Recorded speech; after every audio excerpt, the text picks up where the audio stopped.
Bismillah. Assalamu alaikum wa rahmatullahi wa barakatuh. Aujourd'hui, nous sommes jeudi 22 janvier 2026, et ce jour n'est pas un jour ordinaire dans la balance du temps, car le jeudi n'est pas seulement une date qui s'effeuille sur le calendrier, c'est un rendez-vous discret entre le serviteur et son Seigneur, un jour où les actions montent, où les intentions sont exposées, où ce qui est caché dans les cœurs est présenté devant celui qui voit sans voile et qui sait sans intermédiaire. Le prophète Muhammad, que la paix et le salut d'Allah soient sur lui, accordait une importance particulière au lundi et au jeudi, non pas parce que ces jours possèdent une magie indépendante, mais parce qu'ils sont des moments où le ciel s'ouvre d'une manière que l'âme sincère ressent sans toujours pouvoir l'expliquer.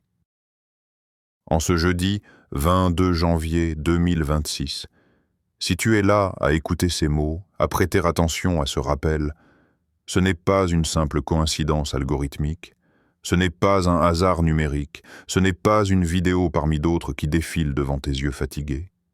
C'est peut-être un appel doux, presque imperceptible, adressé directement à ton cœur. Peut-être que ton cœur est lourd aujourd'hui, pas forcément parce que tu as cessé de croire, mais parce que tu crois encore et que cette foi confrontée à l'attente commence à te peser.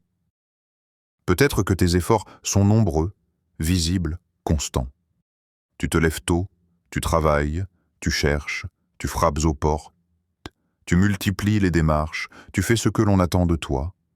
Et malgré tout, les résultats semblent absents. L'horizon reste flou, les promesses tardent à se matérialiser.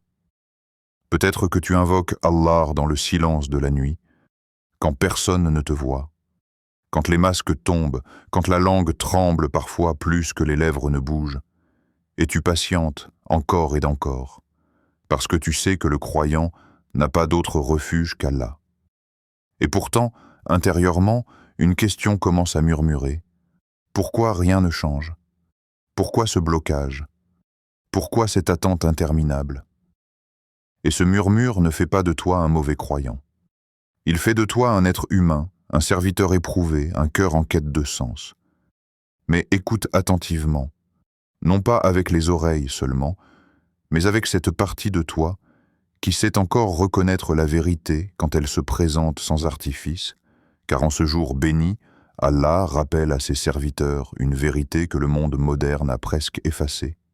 Une vérité que la course effrénée aux causes matérielles a reléguée au second plan. La subsistance ne vient pas des causes, elle vient d'Allah. Les causes ne sont que des portes, et Allah est celui qui décide si elles s'ouvrent ou si elles restent fermées.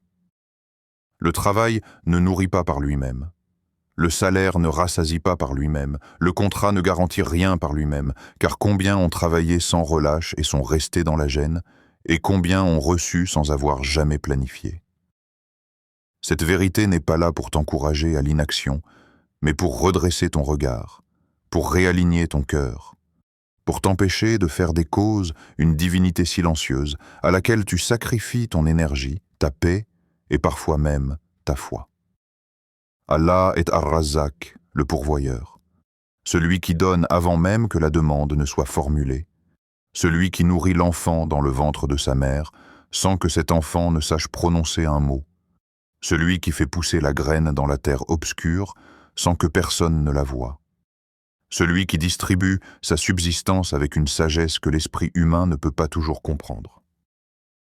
En ce jeudi, alors que les actions sont élevées, peut-être qu'Allah veut t'enseigner que ton inquiétude ne vient pas du manque de moyens, mais d'un excès d'attachement aux causes visibles, que ton angoisse ne vient pas de la pauvreté elle-même, mais de la peur de perdre le contrôle, alors que le contrôle n'a jamais été entre tes mains. Regarde autour de toi. Combien de personnes vivent dans l'abondance matérielle et pourtant dans une misère intérieure profonde, et combien possèdent peu mais marchent avec une tranquillité que l'or ne peut acheter. La subsistance, dans le regard d'Allah, n'est pas seulement ce qui remplit les poches, c'est aussi ce qui apaise le cœur, ce qui stabilise l'âme, ce qui donne la force de continuer sans se briser. En ce jour particulier, Allah ne te demande peut-être pas d'en faire plus, mais de voir autrement, de comprendre que chaque retard, chaque porte fermée, chaque attente prolongée peut être un acte de miséricorde déguisé, une protection que tu ne perçois pas encore. Lorsque le croyant comprend que la subsistance vient d'Allah, il cesse de s'humilier devant les créatures. Il cesse de mesurer sa valeur à son compte bancaire. Il cesse de croire que son avenir dépend uniquement de calculs humains, et son cœur commence doucement à respirer. Ce jeudi 22 janvier 2026 devient alors un point de bascule intérieur. Non pas parce qu'un miracle spectaculaire se produit sous ses yeux, mais parce qu'une vérité ancienne se réinstalle dans son cœur. Allah voit, Allah sait, Allah pourvoit, même quand les causes semblent silencieuses. Peut-être que ce que tu traverses aujourd'hui n'est pas un signe d'abandon, mais une invitation à déplacer ton espoir, à le retirer des mains des créatures pour le replacer là où il a toujours été en sécurité, auprès d'Allah. Celui qui n'oublie jamais un serviteur qui se tourne sincèrement vers lui, surtout en un jour où les cieux sont attentifs, où les œuvres montent, et où une invocation, même fragile, peut peser lourd dans la balance invisible. Le jeudi n'est pas un simple passage entre deux jours, ni une transition banale vers la fin de la semaine. Dans la tradition prophétique, il possède une profondeur silencieuse, presque secrète, que seuls les cœurs attentifs apprennent à reconnaître avec le temps. Le prophète Muhammad, que la paix et le salut d'Allah soient sur lui, jeûnait souvent le lundi et le jeudi. Et lorsqu'on l'interrogeait à ce sujet, il expliquait que ce sont les jours où les œuvres sont présentées à Allah. Cette parole, simple en apparence, porte en réalité un poids immense. Cela signifie qu'il existe des moments où le ciel regarde la terre d'un regard particulier, où ce que tu fais, ce que tu portes, ce que tu caches, est élevé vers celui qui connaît déjà tout, mais qui honore néanmoins ses serviteurs en leur accordant ces instants d'exposition spirituelle. En ce jeudi 22 janvier 2026, tu n'es pas seulement en train de vivre une journée de plus.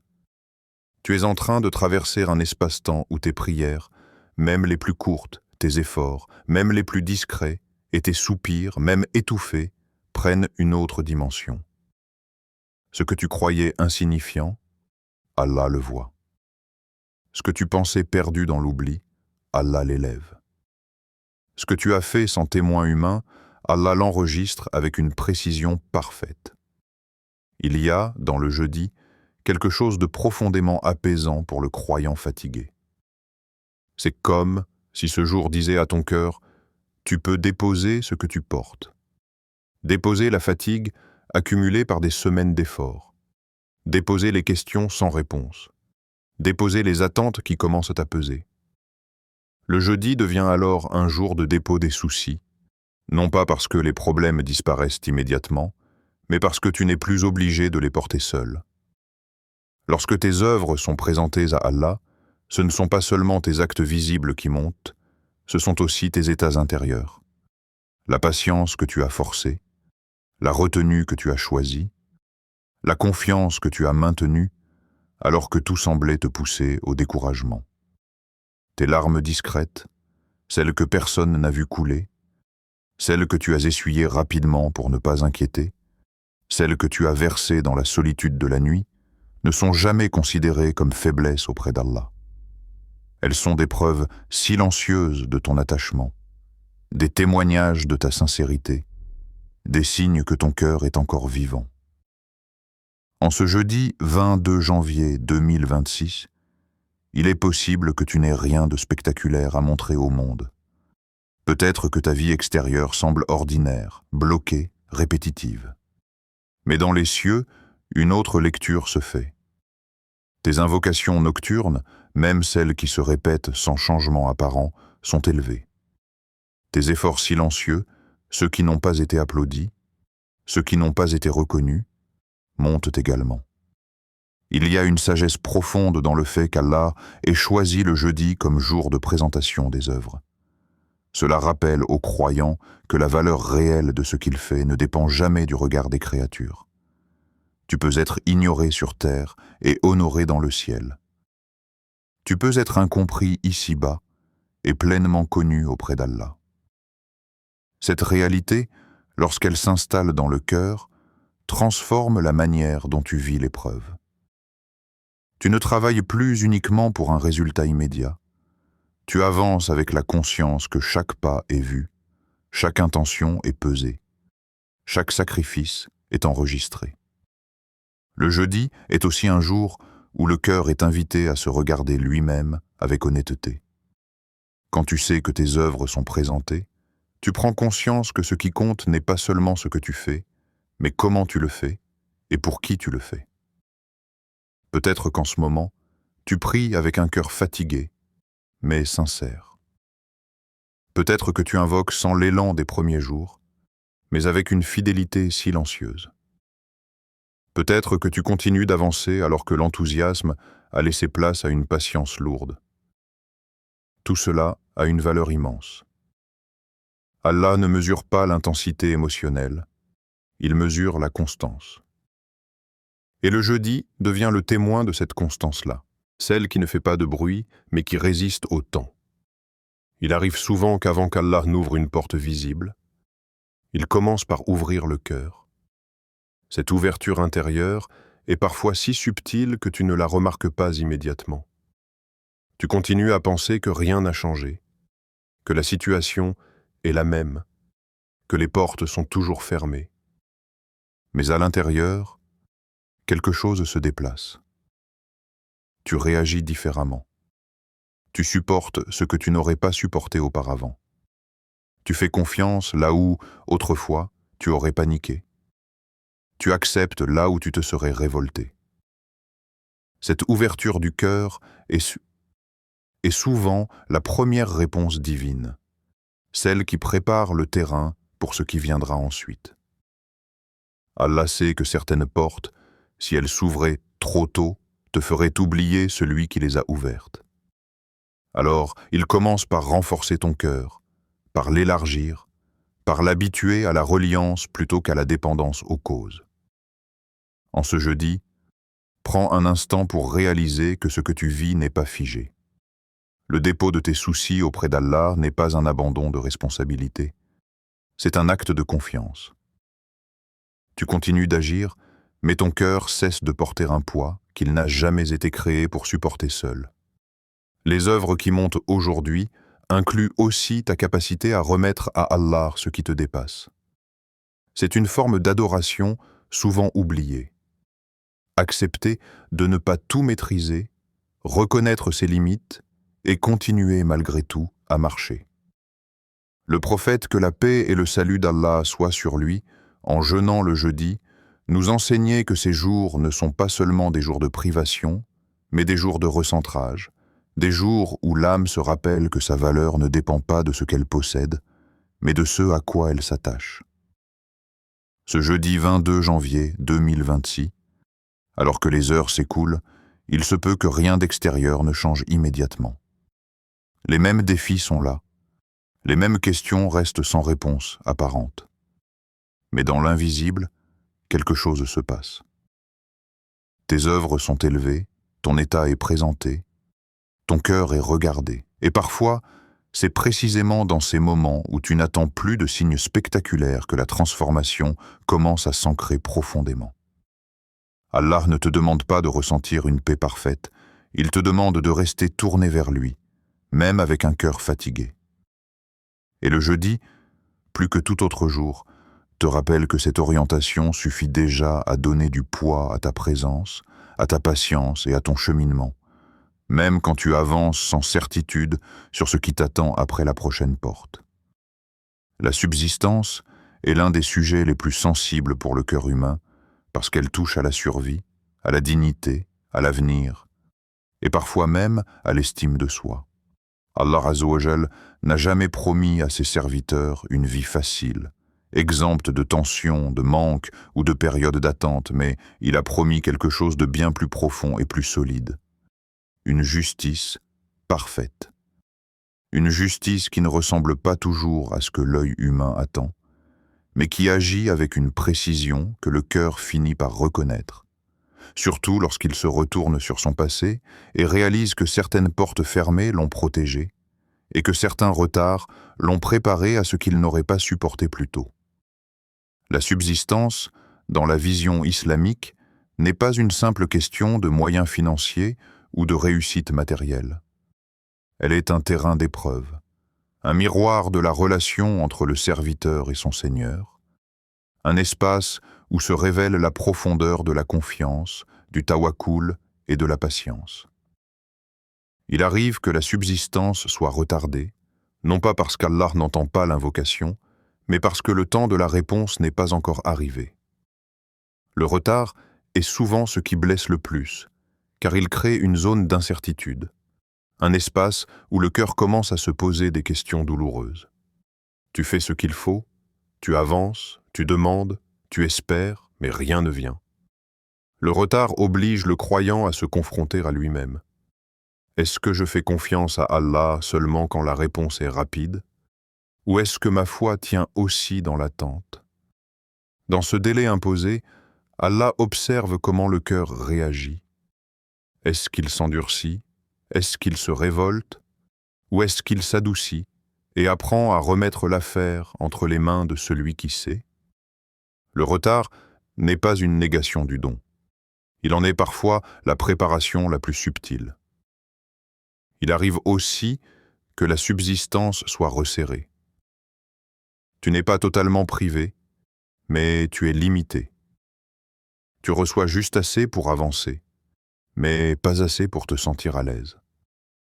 Cette restriction peut être plus difficile que le manque total, car elle donne l'impression d'un effort constant sans véritable respiration.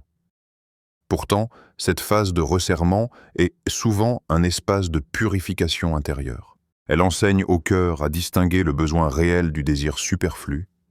Elle apprend au serviteur à vivre avec sobriété sans perdre sa dignité. Elle développe une conscience plus fine de chaque bienfait, même minime. Quand la subsistance est large, l'âme peut s'attacher. Quand elle est resserrée, l'âme est forcée de se recentrer. Et ce recentrage, même s'il est inconfortable, est parfois exactement ce dont le cœur a besoin pour rester vivant spirituellement. Il arrive enfin que la subsistance semble bloquée temporairement. Les portes paraissent fermées de tous côtés, les solutions humaines échouent les unes après les autres, et l'impression d'impasse devient pesante. C'est souvent dans ces moments que la tentation du désespoir se fait la plus forte, et que les murmures intérieurs deviennent plus insistants. Pourquoi moi? Qu'ai-je fait de mal? Est-ce qu'Allah m'a oublié?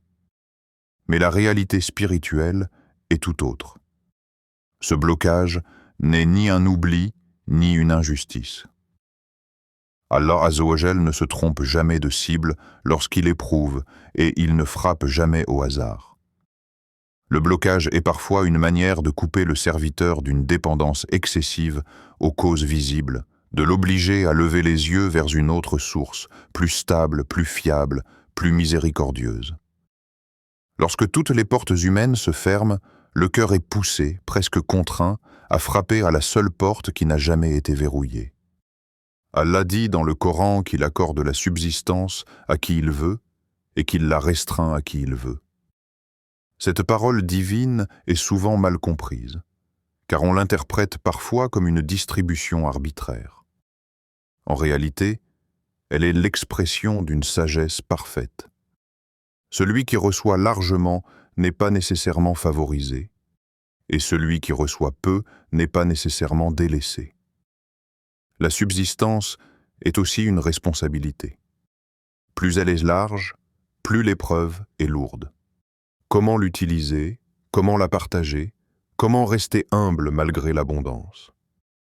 À l'inverse, la restriction est une épreuve différente. Comment rester reconnaissant malgré le manque? Comment préserver la dignité malgré la difficulté? Comment continuer à invoquer sans conditionner sa foi à la facilité?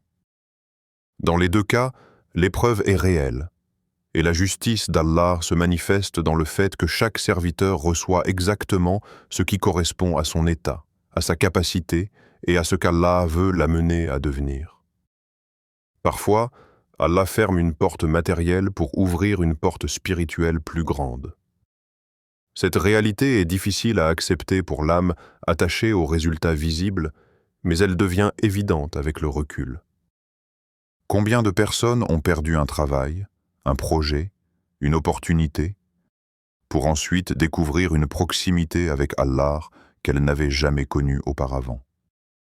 Combien ont été contraints à l'arrêt, au ralentissement, à la solitude, et ont trouvé dans cette pause forcée une clarté intérieure, une sincérité renouvelée, une compréhension plus profonde de leur relation à Allah. La porte spirituelle qui s'ouvre dans ces moments n'est pas toujours spectaculaire, mais elle est durable.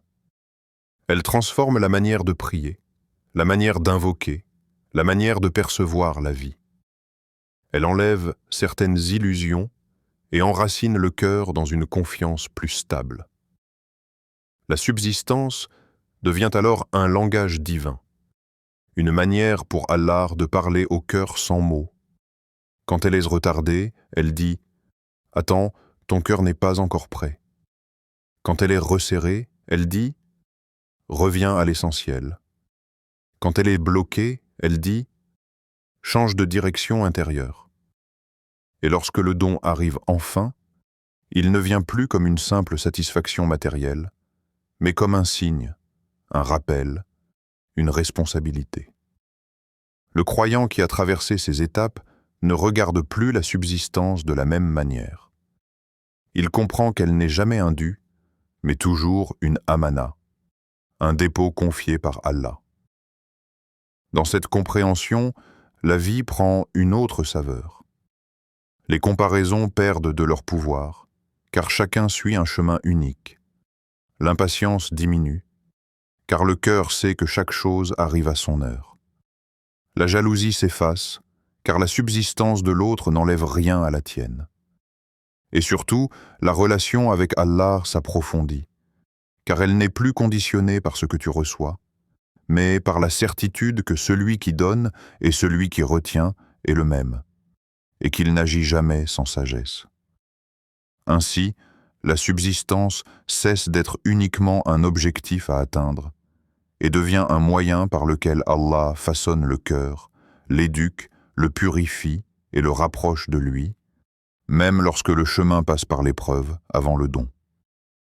Parmi les plus beaux noms d'Allah, il en est certain que l'on prononce souvent sans mesurer pleinement le refuge immense qu'ils contiennent, et d'autres que l'on découvre précisément dans les moments de fatigue, de manque et de fragilité intérieure.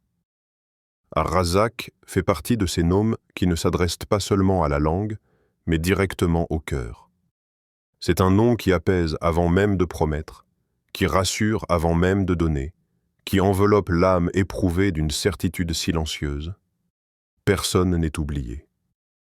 Lorsque tout semble figé, lorsque les causes visibles se dérobent, lorsque les réponses tardent, ce nom vient rappeler une vérité fondamentale que l'agitation du monde fait souvent oublier. La subsistance n'est pas une négociation, elle est une miséricorde. Ar-Razak, celui qui pourvoit, celui qui nourrit, celui qui donne avant même que tu demandes, n'attend pas que tu sois fort pour te soutenir, ni que tu sois rassuré pour t'accorder sa générosité. Il agit selon une sagesse qui dépasse la logique humaine, et c'est précisément cette sagesse qui, lorsqu'elle est comprise, commence à calmer le tumulte intérieur. Quand tu prononces Ar-Razak, tu ne fais pas qu'évoquer un attribut divin parmi d'autres. Tu t'adresses à celui qui a nourri l'enfant avant qu'il ne sache parler, à celui qui a pourvu à la création avant même que la création ne l'invoque, à celui qui fait descendre la pluie sur des terres qui ne le remercient pas et qui donne à des créatures qui parfois ne le reconnaissent même pas. Ce nom porte en lui une douceur particulière, parce qu'il rappelle que la subsistance n'est pas une récompense réservée aux forts, mais une manifestation de la miséricorde d'Allah envers toute sa création. Pour le croyant, cette réalité est encore plus profonde. Invoquer Ar-Razak, c'est se rappeler que ton Seigneur connaît ta situation avant que tu ne la décrives, qu'il voit ton effort avant que tu ne le justifies, et qu'il sait ce qui te manque avant même que tu ne l'exprimes. L'âme éprouvée trouve dans ce nom un refuge unique. Elle y trouve la permission de déposer ses peurs, de relâcher la pression, de cesser, ne serait-ce qu'un instant, de tout porter seul. Ar-Razak ne signifie pas seulement celui qui donne de l'argent. Il est celui qui nourrit le corps, mais aussi celui qui nourrit le cœur. Il nourrit par la tranquillité quand l'esprit est envahi d'angoisse. Il nourrit par la clarté quand les décisions deviennent floues. Il nourrit par l'espérance quand la fatigue commence à étouffer la foi. C'est pour cela que, lorsque tu invoques ce nom, tu ne demandes pas seulement une somme, un salaire, un contrat ou une opportunité matérielle. Tu demandes une issue, c'est-à-dire une sortie là où tu ne vois que des murs. Tu demandes une direction quand tu avances sans être sûr du chemin. Tu demandes une bénédiction qui transforme peu en suffisant et suffisant en source de paix. Tu demandes surtout une paix intérieure, celle qui permet de traverser l'épreuve sans se briser. Il y a une différence profonde entre chercher la subsistance et chercher Ar-Razak. Chercher la subsistance seule peut épuiser le cœur, car elle est toujours liée à des causes incertaines, à des efforts dont les résultats ne sont jamais garantis. Chercher Ar-Razak, en revanche, réoriente l'âme vers la source et non vers les canaux. Cela ne supprime pas l'effort, mais cela change l'état intérieur avec lequel l'effort est fourni. Le croyant qui invoque Ar-Razak comprend progressivement que les causes ne sont que des moyens et que le véritable donateur n'a besoin d'aucun intermédiaire. Cette compréhension apaise, car elle libère le cœur de la peur excessive de perdre ce qui n'a jamais été possédé par soi-même. Ar-Razak est aussi le nom qui rappelle que la subsistance n'est pas toujours visible immédiatement.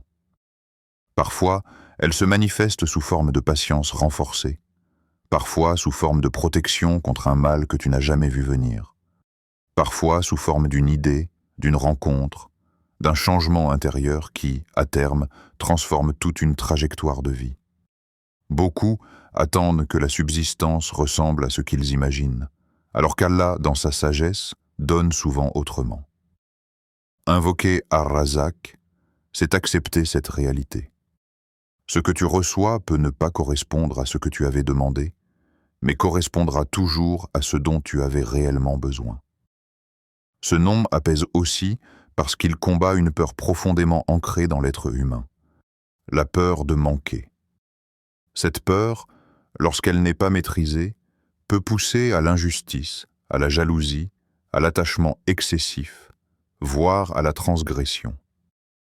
Ar-Razak vient rééduquer le cœur en lui rappelant que ce qui est écrit pour toi ne peut pas te manquer, et que ce qui ne t'est pas destiné ne te profitera jamais, même si tu le poursuis sans relâche.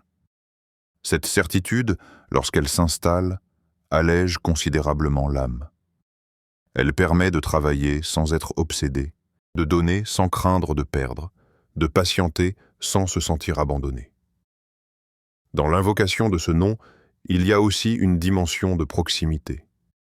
Dire « Ya Ar-Razak », ce n'est pas s'adresser à un Seigneur lointain et inaccessible, mais à un Seigneur impliqué dans les moindres détails de ta vie. Celui qui sait ce que tu ressens lorsque tu ouvres ton portefeuille, lorsque tu regardes ton compte, lorsque tu calcules, lorsque tu t'inquiètes pour demain. Celui qui connaît le poids que ces pensées font peser sur ton sommeil, sur ta concentration, sur ta prière. Ar-Razak te rappelle que même ces préoccupations font partie de ce qu'Allah voit et entend, et que rien n'est trop petit pour être confié à lui. Il arrive aussi que l'invocation de ce nom révèle une transformation progressive du regard. Au début, le cœur invoque Ar-Razak dans l'urgence, avec une attente pressante. Puis, avec le temps, l'invocation devient plus posée, plus confiante, moins conditionnée par l'immédiateté. Le serviteur commence à ressentir une forme de suffisance intérieure, non pas parce que tout est réglé, mais parce que la relation avec Allah devient plus stable que la situation elle-même. Cette stabilité est une subsistance en soi. Elle protège contre l'effondrement intérieur. Elle permet de rester droit même quand les circonstances vacillent. Ar-Razzaq est aussi le nom qui enseigne la gratitude subtile. Il invite le croyant à reconnaître les formes de subsistance qu'il ne regardait plus. La santé relative, la capacité de réfléchir, la foi, la possibilité d'invoquer, la présence de personnes bienveillantes, la force de se relever après une chute. Lorsque le cœur commence à voir ces formes de dons, même la restriction matérielle prend un autre sens. Elle n'est plus vécue uniquement comme une privation, mais comme une étape, un langage, une pédagogie divine. Ainsi, invoquer Ar-Razzaq devient un acte de recentrage profond. Ce nom n'efface pas instantanément les difficultés, mais il transforme la manière de les porter. Il ne promet pas une abondance immédiate, mais il installe une confiance durable. Il ne garantit pas que la porte matérielle s'ouvrira aujourd'hui, mais il ouvre déjà une porte intérieure, celle par laquelle le cœur respire à nouveau. Et tant que cette porte-là reste ouverte, le serviteur n'est jamais réellement dans le manque, car il est relié à celui dont la générosité ne connaît ni limite ni oubli. Répéter un nom d'Allah n'a jamais été, dans l'islam, un simple mouvement mécanique de la langue. La répétition, telle qu'elle apparaît dans la sunna et dans la pratique spirituelle des croyants sincères, est un acte de transformation lente, presque imperceptible, mais profondément enracinant. Lorsque le prophète, que la paix et le salut d'Allah soient sur lui, répétait certaines invocations, il ne le faisait pas par oubli, ni par crainte que la première fois ne suffise pas. Il répétait parce que la répétition polit le cœur comme l'eau polit la pierre, non par violence, mais par constance. Le cœur humain, exposé aux épreuves, aux inquiétudes, aux déceptions et aux attentes non comblées, développe naturellement une forme de dureté. Cette dureté n'est pas toujours visible. Elle se manifeste parfois par l'impatience, parfois par la lassitude, parfois par une prière qui devient plus rapide, plus distraite, plus lourde à porter. La répétition vient alors agir comme un adoucissant invisible, retirant couche après couche cette rigidité intérieure que le serviteur lui-même ne sait pas toujours nommer. Dans la répétition d'un nom d'Allah, il y a un apprentissage silencieux, celui de la patience. Répéter, c'est accepter que le changement ne soit pas instantané. C'est reconnaître que certaines portes ne s'ouvrent pas au premier coup, non parce qu'Allah n'entend pas, mais parce que le cœur n'est pas encore prêt à recevoir. Chaque répétition est une manière de dire « je reste ». Je reste dans l'invocation, même si je ne vois pas encore. Je reste dans la confiance, même si mon âme est agitée. Je reste tourné vers Allah, même si mes émotions fluctuent. La répétition n'est donc pas une tentative de forcer le destin, mais une discipline intérieure qui apprend au cœur à s'aligner avec le temps divin plutôt qu'avec l'urgence humaine. Il est important de comprendre que répéter un nom d'Allah ne vise jamais à provoquer un changement chez Allah. Allah ne change pas, ne se lasse pas, ne se fatigue pas d'entendre son serviteur. Le changement se produit ailleurs. Il se produit dans la manière dont le serviteur perçoit sa situation, dans la manière dont il porte l'épreuve, dans la manière dont il se positionne face à l'attente. Au début, la répétition peut être lourde, presque mécanique. Puis, avec le temps, elle devient plus intime. Le nom commence à descendre de la langue vers le cœur. Ce qui était une parole devient une présence. Et cette présence installe peu à peu une confiance plus stable que les circonstances elles-mêmes. Le Coran ne présente jamais la subsistance comme un phénomène aléatoire ou comme une simple conséquence des efforts humains. Il la présente comme un acte direct de la volonté divine, inscrit dans une sagesse qui dépasse les calculs visibles. L'exemple de Maryam alayhi salam est l'un des rappels les plus puissants de cette réalité. Elle reçoit une subsistance sans l'avoir demandée, sans en connaître l'origine, sans avoir mis en place de cause apparente. Lorsque Zacharia alayhi salam la questionne, elle ne parle pas de mérite personnel ni d'effort particulier. Elle dit simplement que cela vient d'Allah. Cette réponse contient une leçon intemporelle. Lorsque les causes humaines disparaissent, la puissance divine ne disparaît jamais. Ce récit coranique vient déconstruire une illusion profondément ancrée dans l'esprit humain, celle selon laquelle tout doit passer par des moyens visibles pour être légitime. Allah montre, à travers Mariam, que la subsistance peut venir sans explication rationnelle, sans logique économique, sans conformité aux règles habituelles. Cela ne signifie pas que les causes sont inutiles, mais qu'elles ne sont jamais souveraines. Quand Allah veut donner, il n'est limité ni par le temps, ni par l'espace, ni par les attentes humaines. Et ce rappel devient particulièrement important dans les périodes où le croyant ne voit plus aucune issue possible. Le Coran enseigne aussi que la subsistance d'hier n'était pas un accident, et que celle de demain n'est pas une incertitude. Si Allah a pourvu hier, ce n'est pas parce que les circonstances étaient favorables, mais parce qu'il l'a voulu. Et s'il a pourvu hier, il peut pourvoir aujourd'hui, même si les paramètres ont changé. Cette continuité divine est ce qui protège le cœur du désespoir. Elle empêche le croyant de croire que son avenir est condamné simplement parce que son présent est difficile. Elle installe une vision plus large, où chaque instant est relié à une même source inépuisable. En ce jeudi 22 janvier 2026, l'invocation prend une couleur particulière. Ce n'est pas une invocation précipitée, lancée entre deux préoccupations, mais un moment d'orientation consciente. Après Fajr, lorsque le monde est encore silencieux, ou après Isha, lorsque les distractions se sont apaisées, le serviteur est invité à ralentir. Les ablutions deviennent alors plus qu'un simple geste rituel. Elles sont une préparation intérieure. L'eau qui coule sur les membres n'est pas seulement une purification physique, elle devient un signal envoyé au cœur. Je me rends disponible. S'asseoir calmement, tourner son cœur vers Allah, c'est déjà un acte de foi. Répéter doucement « Ya Ar-Razak » sans précipitation, sans exigence immédiate, permet à l'invocation de devenir un dialogue intérieur plutôt qu'une demande stressée.